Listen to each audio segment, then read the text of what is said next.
Hey, Texas Prison Story family, what's up, y'all? Good morning. Big salute from Tim Snow, Texas Prison Stories. And I got a good one for you this morning, y'all. Just kind of popped up on me because I posted a picture of my tattoos on my back the other day, and everybody was curious about how much I paid for them or where I got them at. So that's what I'm going to do. Okay. Got the first big piece on my back, Pam Lynchton State Jail, 2005. And boy, that was a hell of a story right there, too.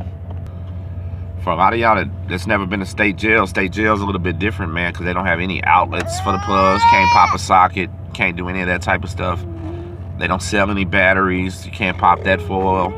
They make it hard as heck to get any electricity, any type of fire going in there, anything that an inmate might want to do. So it's kind of a big deal if you get your tattoo gun over there in state jail.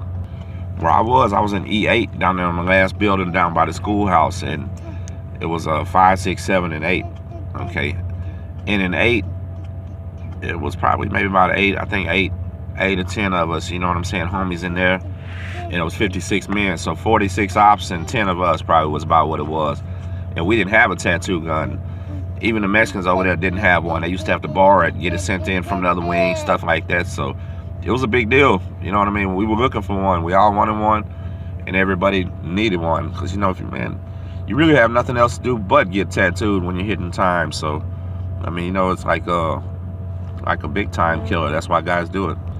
When I was in state jail that time right there, it was kind of like a strange time too, man, because it was some large, heavy hitters out of Houston, man. I was over there with Big Polar Bear from Foreign Park, Money Mac, the Big BD Boss, Big Chucky from Belford and Scott, Big Chuck from Acres Homes, Santee from Acres Homes. I was in there with my homie Big Randall, Big Loke, aka from McNair, Texas, man. Like, we were some OGs, and I got to really meet some of the guys that was running the hoods in Houston, man. Got to know them real good. So it was kind of cool. But me and Loke, we locked in the tightest. Big Loke from McNair, that was my homie, man. And Big Loke is probably one of the biggest men in Texas, like naturally. Big muscles, big strong, bench press 400-something pounds anytime he wants to. He was a big old cat, man. So me and him and another cat from 3rd Ward, we was like every day ride or die homies, you know what I'm saying? We're gonna wake up, just mess with each other all single day, because we were on the same type of level, same mentality, about the same age, you know what I mean? We just had a lot going on, so it was pretty cool. Big Loke was the one pushing in there that we need to get the tattoo gun, man, because he had a little bit of work that he needed to finish. And if any of y'all know Big Loke from McNair, Texas, y'all know he's got that man on his right arm wearing that White Sox jersey with that pistol. And I'm the one that helped him get that right. You know what I'm saying? When I first met Big Loke, that didn't look too good. And I had some stuff on my arm that didn't look good. And we both was knowing that we were lacking and we could get it right. So we went on a mission. We need a gun, y'all. Somebody sell us one.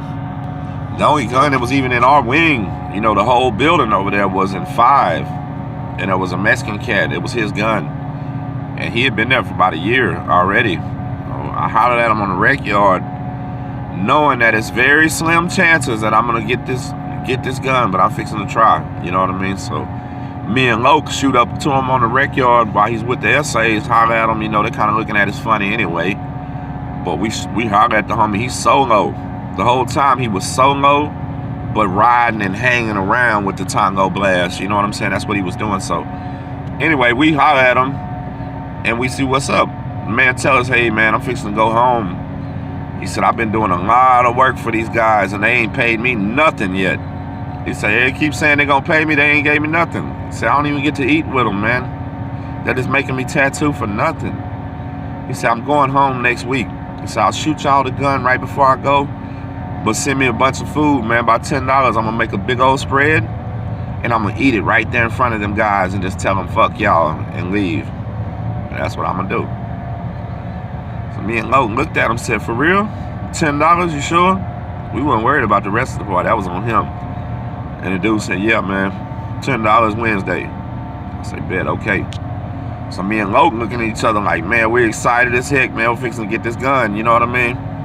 All right, so like about 3 days go by, I get everything together in a commissary bag, $10. It's like a couple meat packs, a couple soups, some rice, man. I give him some refried beans.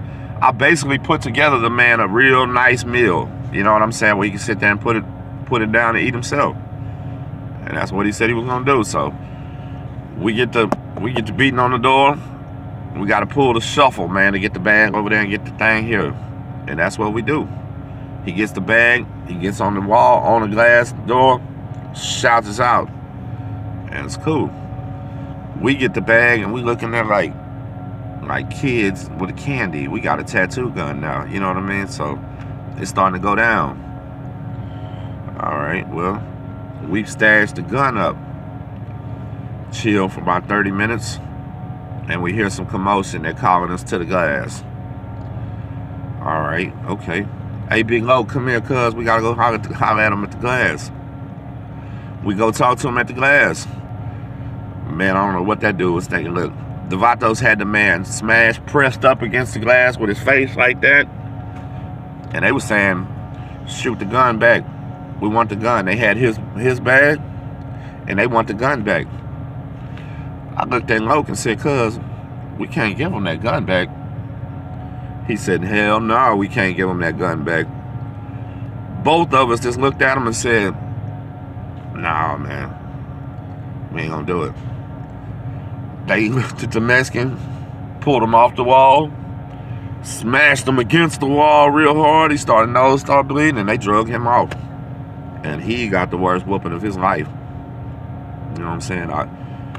I believe they pulled it. Well, I know they drug him into that corner, beat him up, and left him there for a good little while. You know what I mean? And they didn't help him.